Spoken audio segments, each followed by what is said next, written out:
in Africa. With Matt, let's go to you. Okay, so there's a lot going on today. I'll get to Iran, Ukraine, all that stuff in a bit, but I want to begin with, in the Middle East, with Israel. Yesterday, the ICC made its decision that there was no case to prosecute for war crimes in Gaza.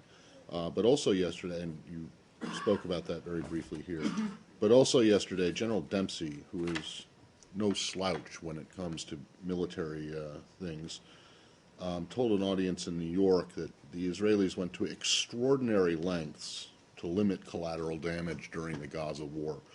And I'm puzzled because I thought it was the position of the administration, or maybe it was just the position of the State Department and the White House, that Israel was not doing enough to live up to its, what you called its own high standards. Back on August 3rd, there was the statement you put out after the UNRWA school incident saying that the U.S. is appalled by today's disgraceful shelling, and that was some pretty fierce criticism. How do you reconcile these two apparent divergent points of view? When this statement came out, the United States is appalled. Did that just mean the State Department was appalled? No, that is the position of the administration. It remains the position of the administration.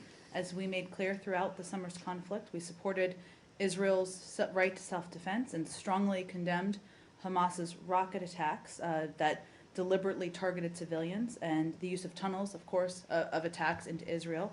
However, we also expressed deep concern and heartbreak for the civilian death toll in Gaza and made clear, as you noted in the statement you pointed to, that we believed that Israel could have done more to prevent civilian casualties, and it was important that they held themselves to a high standard. So that remains our view and position about this summer's events. Okay, but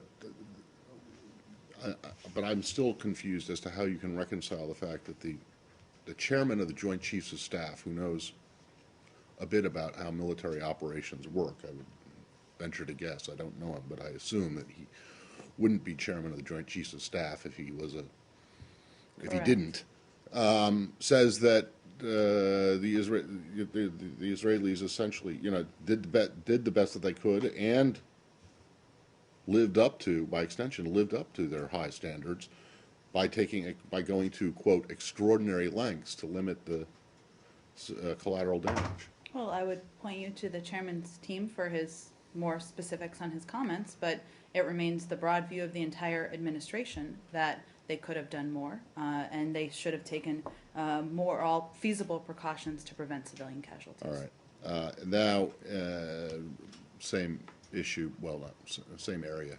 Do you have any update, anything new to say about the situation in Jerusalem today?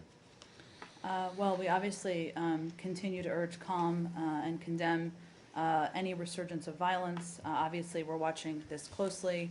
The Secretary remains in close touch, as do senior officials, I should say, at our embassies and here in Washington, with officials in Israel, and as well as Palestinian leaders and Jordanian leaders as well. Can I follow up? Sure. Dempsey, I mean, to his credit, he also said that the number of casualties was large. But you do, just to re-emphasize, you do acknowledge that the situation in Gaza did not allow for those who are in authority in Gaza, in this case Hamas, to really provide viable protections for the population, correct? I think because of the density, I just reiterated the statement we made this summer and indicated we stand by that statement that we made.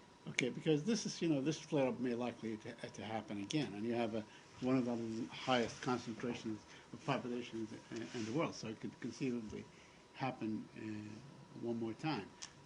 What would you do in terms of, in the absence of any kind of threat to take someone to the ICC or accuse them of war crimes? Wouldn't that be they would feel that there is no deterrence to continue to do something like this again?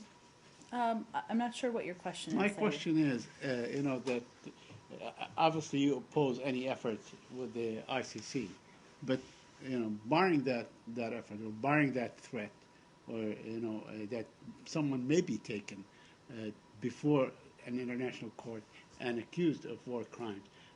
If that is absent, wouldn't that be a disincentive for them to take any kind of We think the guidelines? incentive is that, Israel is a country just like the United States and many other countries around the world that should do everything within their power to hold themselves to the standard that a modern-day democracy should hold itself to. Okay. Is it possible that the chairman of the Joint Chiefs of Staff is basically also trying to cover military action by the United States by saying that? No, I don't think I have anything more to add. Go ahead, Arshad. Sure, Ukraine. I'm a little perplexed by your I'll go opening back. statement. Oh, I'm sorry, do you No, have it's more? okay. No, it's all right. Oh, did you have Few more on that? questions. I'll go back to